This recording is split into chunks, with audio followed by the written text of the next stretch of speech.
This is the 12 volt 6 amp power adapter that I just bought off Amazon. I just received it. I'm testing it on an LED. It keeps turning on and off. I tested it on my 3D printer, and now I'm about to switch the power unit, the power adapter, to one of my other power adapters.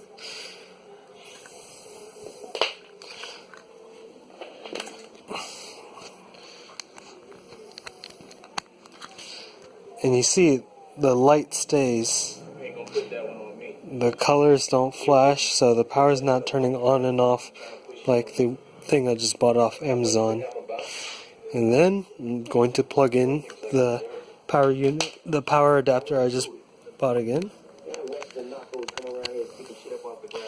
And you see the power keeps turning on and off automatically. Does not make any sense.